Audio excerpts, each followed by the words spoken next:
Is it me, or do you get this Groundhog Day vibe with the change of the clocks?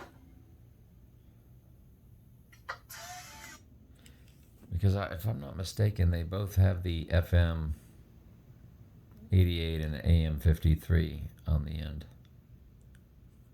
We're gonna have to go back and check that out, aren't we? Because 10/28 is that Gateway Arch date. It's Bill Gates' birthday.